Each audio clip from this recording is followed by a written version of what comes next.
de la doctora Nadia Franco. Ella pertenece al equipo de Latin Juris de Panamá. Tiene una licenciatura en Derecho y Ciencias Políticas por la Universidad de Panamá.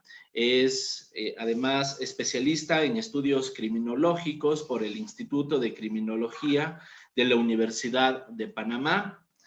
Tiene una maestría en Derecho con énfasis en Derecho Penal por la Universidad Latinoamericana de Ciencias y Tecnología, una maestría en Derecho Procesal por la Universidad Americana de Panamá, un posgrado en Derecho Procesal Penal con mención a los principios, garantías y reglas constitucionales que fundamenta el sistema acusatorio por el Instituto de Estudio e Investigación Jurídica, INEG de Nicaragua, y por la misma institución una maestría en Derecho Penal y Derecho Procesal Penal. Además, tiene un máster en Práctica Jurídica por la Universidad de Salamanca y también es doctora en Derecho por la Universidad de Salamanca. Como ven, un perfil sumamente calificado de nuestra querida amiga Nadia. Bienvenida, Nadia. Un saludo hasta Panamá. Muchas gracias, Damián. Bien, Voy a pedir para permiso nuestros... para compartir. Excelente, excelente. Adelante, estimada Nadia, para nuestros participantes. Nadia Franco va a abordar el tema denominado Caso Duro Dólares de Panamá, enriquecimiento injustificado de funcionaria pública. Está listo para que puedas compartir. Ah, vale, gracias. Adelante. Sí, muy buenas noches a todos. Como saben, bueno, les hablo en esta ocasión desde Panamá. Y la finalidad de esta exposición es hablarles del caso Duro Dólares. Un minutito, a ver.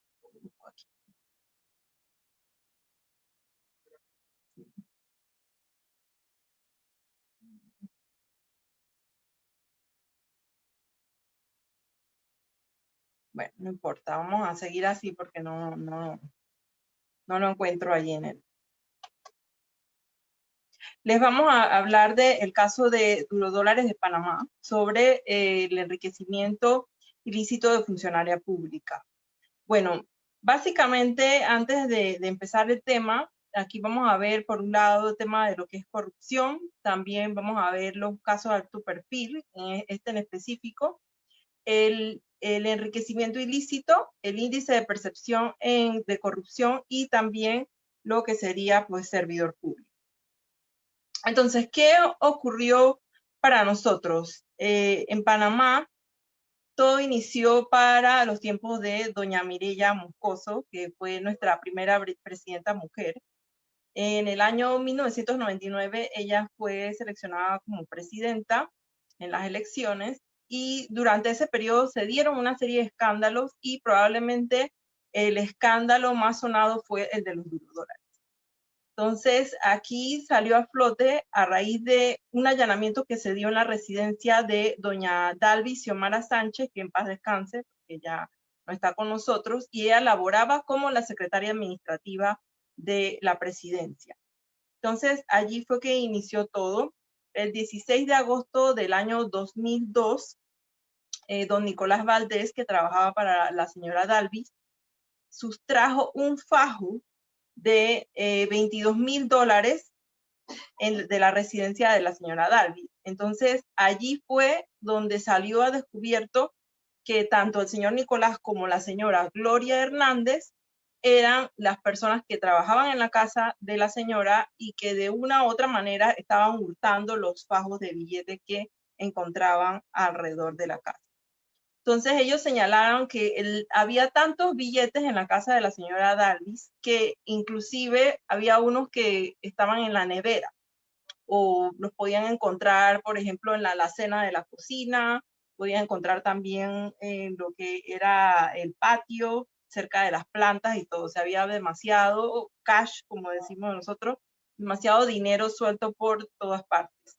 Y como encontraron una gran cantidad de dinero guardado en lo que era el freezer o el congelador de la señora, allí entonces surgió el famoso pues nombre de Duro Dólares.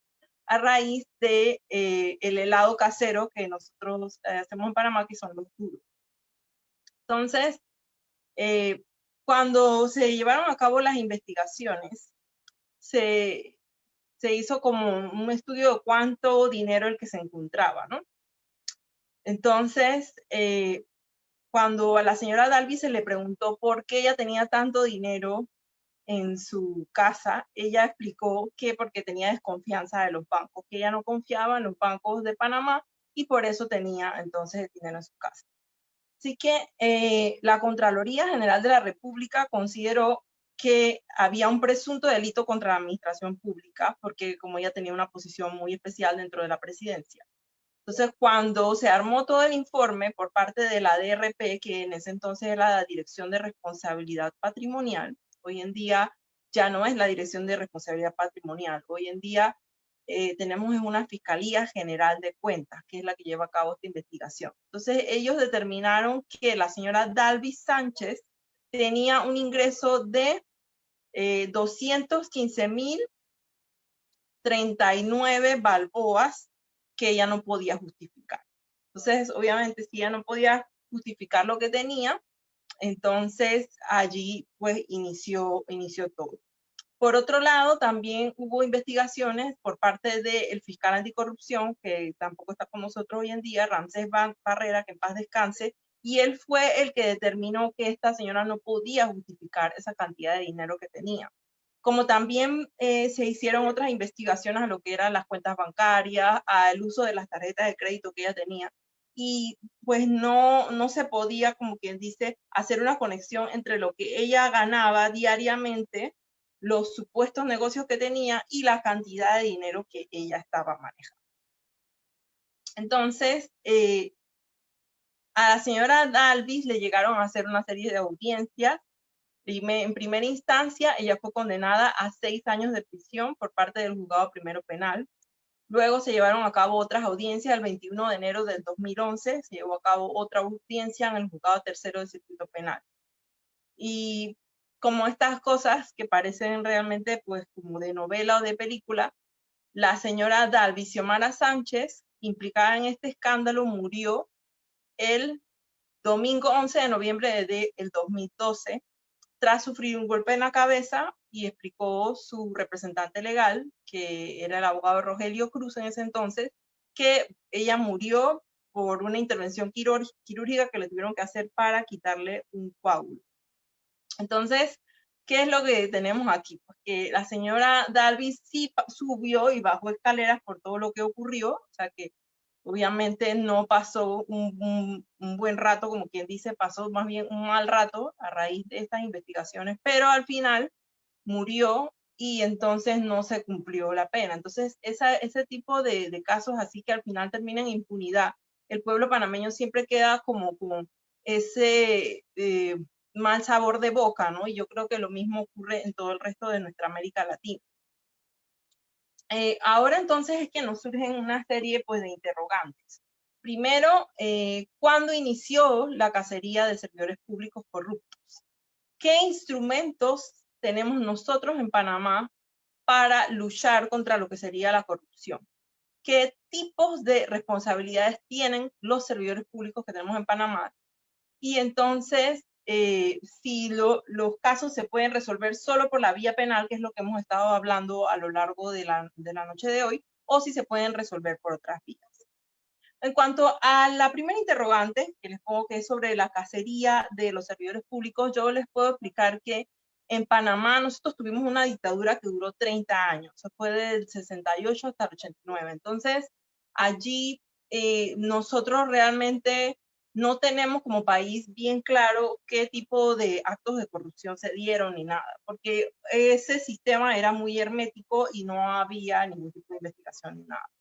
Pero a partir del primer gobierno democrático, entonces las cosas cambiaron. Nosotros tuvimos en nuestro primer gobierno democrático a partir de diciembre del 89 hasta el año 94, con el señor Guillermo Endalas Galimani, que tampoco está con nosotros, que en paz descanse. Entonces allí realmente no se registró nada. Pero a partir del siguiente gobierno, lamentablemente, del gobierno de 1994 al 99 de don Ernesto Pérez Valladares, también conocido como el Toro Pérez Valladares, ahí empezaron a registrarse una serie de casos de corrupción de funcionario público y eran ya de alto perfil, como es el caso, por ejemplo, de los casinos nacionales, en donde el propio Pérez Valladares fue investigado. Entonces, es allí que inició esa cacería. Y obviamente esta cacería de servidores públicos no va a parar allí. La cacería siguió. La cacería hasta el sol de hoy. Yo puedo decir que se desata más o menos cada 5 años. Eso no significa que durante el gobierno de turno no se den casos, sí se dan, pero cada 5 años es más fácil de, como quien dice, abrir el tamal, encontrarse entonces con todas estas bellezas. Así que podemos decir que de finales de los 90 para acá, o sea que llevamos prácticamente 20 años luchando contra este flagelo de la corrupción en nuestro Panamá. En cuanto al marco legal, sí tenemos varias opciones. Tenemos por un lado la Ley 6 del 2 de enero del 2002, que es el que regula todo lo relacionado con la transparencia en la gestión pública, lo que conocemos como el habeas data, etcétera. Además de eso, también tenemos un Código Uniforme de Ética de los Servidores Públicos. Tenemos una Ley 15 del 2005, que es donde Panamá se adherió a lo que es la Convención de Naciones Unidas contra la Corrupción, que fue firmada en Nueva York 2 años antes. También está la Ley 67 del 2008, que es la que creó la jurisdicción de cuentas y regula todo lo relacionado con el Tribunal de Cuentas y la Fiscalía de Cuentas y la labor que lleva a cabo también la Contraloría, toda la labor de auditoría. Y por otra parte, no podemos dejarlo atrás, nuestro Código Penal panameño, que tiene un capítulo completo que le dedicó a lo que es la corrupción de funcionarios públicos. Entonces, de esa manera, como país, nos fuimos poco a poco blindando. O sea que como país hemos decidido crear esta serie de leyes, ponerlas a moverse, como quien dice, regularlas y aplicarlas, y ya eso está poco a poco cambiando un poco la perspectiva y está también logrando que abramos los ojos como país. Entonces, aquí es donde nos viene la otra pregunta. ¿Cuáles son estas responsabilidades que tiene el servidor público? Bueno, nosotros no podemos pensar que nada más hay un solo tipo de responsabilidad. Hay responsabilidades de tipo patrimonial, hay responsabilidades penales y también responsabilidades políticas. La responsabilidad patrimonial es cuando la persona va a responder a raíz de ese perjuicio o lesión económica que sufrió el Estado, ya sea por daños o deterioro de bienes o mal aprovechamiento de los bienes, etc.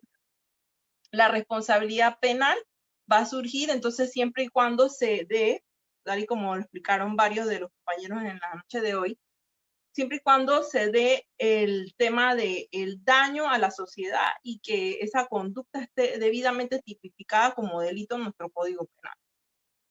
Y la última, que diría yo que es muy importante y que debemos hacer un poquito más de énfasis y tratar de regularla más como país, es la responsabilidad política que tiene la persona. Si esa persona es un servidor público que está investido de una jerarquía, que esa persona fue seleccionada por el voto popular y ostenta un cargo público, entonces esa persona también tiene que responder políticamente. Es decir, que su propio partido lo haga responder porque está dejando mal al partido, porque no está haciendo su labor con lo que esperaban de él en el gobierno. Entonces, yo me voy a centrar más que nada en el resto de la exposición, en lo que es la responsabilidad patrimonial, porque pues es mi especialidad. Yo trabajé algunos años en la Fiscalía General de Cuentas y podría compartir un poco con ustedes. Entonces, la responsabilidad patrimonial es aquella que persigue que los bienes de esa persona que fue declarada responsable al momento en que se inició toda esta investigación. ¿Y qué es lo que se busca? Que esa persona cubra el importe líquido y también los intereses de la condena que establezca el Tribunal de Cuentas. Entonces, allí ya vienen otros tipos de responsabilidades derivadas de la responsabilidad patrimonial. Está por un lado la directa, está la principal, la solidaria y también la subsidiaria. O sea que no podemos pensar que una sola persona va a responder. muchas veces hay una serie de responsabilidades que es de varias personas que tienen que responder por lo que ocurrió. Entonces, se va a dar la responsabilidad directa cuando recae sobre la persona que recibe, recaude, maneje, administre, custodie, controle, distribuya, invierta, apruebe, autorice, pague y fiscalice ¿qué? Todo lo que son los fondos y bienes públicos, a razón de su acción o su omisión. Entonces, allí yo les pongo las primeras, se las voy a compartir después para que Damián pueda colocarlas en Facebook. Básicamente, en el caso de los duros dólares, estamos hablando de alguien que era la administradora, es una persona que estaba encargada de administrar los bienes dentro de la presidencia. Es más, también dice que de una u otra manera trabajaba de manera muy cercana con la primera dama que teníamos en ese momento. Entonces, si ella tenía todos esos bienes, ahí es donde inicia toda la inquietud por parte de lo que era la ADRP, que hoy en día es la Fiscalía General de Cuentas. De ahí entonces está la responsabilidad principal, que es la que obliga a que la persona, por ejemplo, que haya recibido, recaudado, manejado, administrado, controlado, distribuido, invertido, aprobado o autorizado el pago de fondos, que también entonces va a tener que resarcir esa lesión patrimonial que le causó al Estado, que principalmente esa persona está, como estaba en sus manos, todo eso, recibir, recaudar, administrar, y entonces no lo hizo de la manera adecuada. También hay un tipo de responsabilidad que es la solidaria, es decir, cuando dos o más personas van a responder por lo que ocurrió, porque todas ellas trabajaron en lo que era recaudación, custodia, control, distribución, inversión o fiscalización de los fondos. Entonces allí van a responder solidariamente, o sea que la cantidad la pueden, como quien dice, pagar entre todos. Y la última sería la responsabilidad subsidiaria, que también se da cuando la persona recibe recaude y demás, pero por razón de que haya actuado con negligencia grave o haya permitido entonces la lesión. Así que esa sería la subsidiaria. Yo siempre llamo a esa como la que no ve, no oye, no siente, ¿no? Entonces, esas serían las responsabilidades que tenemos. De ahí se preguntarán ustedes, a raíz de toda esta serie de escándalos que se estuvieron dando en América Latina, específicamente en Panamá, ¿cómo afectó esto al índice de corrupción que nosotros teníamos en Transparencia Internacional? Entonces, primero les tengo que dejar claro que este índice de corrupción de Transparencia Internacional toma en cuenta varias cosas. Por un lado, temas de soborno, toma en cuenta lo que es los desvíos que hay de fondos públicos, lo que es cuando alguien utiliza su cargo público en beneficio privado, todo lo que es el nepotismo, la captura del Estado, la incapacidad que tiene el gobierno de cumplir con todos estos mecanismos de integridad que se le exige a través de Transparencia Internacional, y el enjuiciamiento efectivo de los funcionarios corruptos, que es justamente el tema que estamos viendo, el de los duros dólares. Entonces, ¿dónde quedó Panamá en los últimos años a raíz de todos estos escándalos, no solamente el de la señora, sino muchos otros escándalos que hemos tenido? Entonces, a partir del año 2007, las cosas empezaron a cambiar para Panamá. Quedamos en cuanto a puntuación en el número 37 y nos colocamos en el rango 96 de los 180 países, o sea, con una base de calificación de 7 fuentes. Entonces, hubo una disminución de un punto con el año anterior, pero que oscilaba más o menos de 4 puntos a 6 en los últimos años.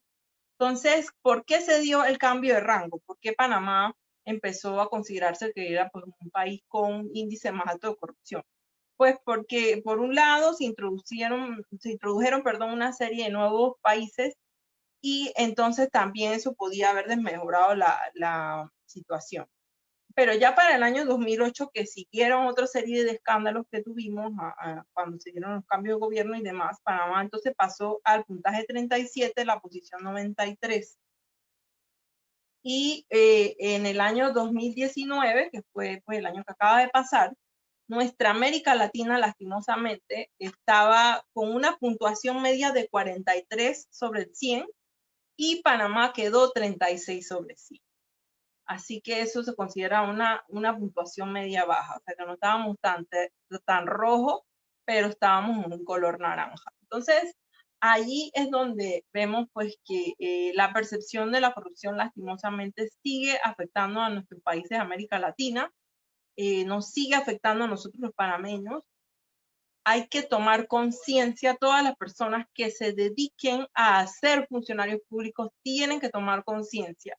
Tenemos que tratar de hacer una función mucho más transparente, dejar todo más claro y de esa manera pues el panameño no sigue llevando esa percepción de que pues, el país se dedica a cosas malas, lastimosamente. Bueno, en cuanto a conclusiones, regresando al caso de la señora Dalvis en específico, pues ella fue condenada, como les dije, a los 6 años, lastimosamente murió en el 2012, así que la señora se llevó parte de la historia a la tumba, porque por lo menos en temas de la DRP y después Fiscalía de Cuentas, muchas veces intentaron tomarle declaración y la señora se negaba, ¿no? Ella se acudía al artículo y dice que en efecto ya no tienen por qué autoincriminarse. Así que en Panamá los actos de corrupción son investigados no solamente en la esfera de la jurisdicción de cuentas o la penal, sino también en la esfera disciplinaria. Así que tenemos que tener eso en cuenta. Y nuestro país, en efecto, cuenta con una serie de instrumentos que nos están ayudando para luchar contra la corrupción. Pero aquí probablemente lo que más nos está afectando es la opinión pública, porque ya el panameño está exigiendo más transparencia, el panameño está exigiendo, la gente se atreve a activar lo que es el habeas data, el panameño quiere datos abiertos, así que esta persecución implacable no va a parar y lo que nosotros consideramos es que cada 5 años vamos a tener más casos de alto perfil hasta que las siguientes generaciones logren internalizar todo lo que es el tema de la anticorrupción, de la ética de los funcionarios públicos, de cómo estos delitos de corrupción afectan a nuestros países. Entonces, cuando tengamos eso, tendremos entonces un nuevo Panamá y yo creo que igual va a ser el caso de nuestra América Latina, ¿no? Tendremos una América Latina nueva. Entonces, bueno, quiero aprovechar para darle las gracias a todas las personas que se han quedado con nosotros hasta el final en el día de hoy. Darle las gracias a Latin Juris, a Damián Armijos, que siempre pues, se comporta como todo un camarada, un caballero.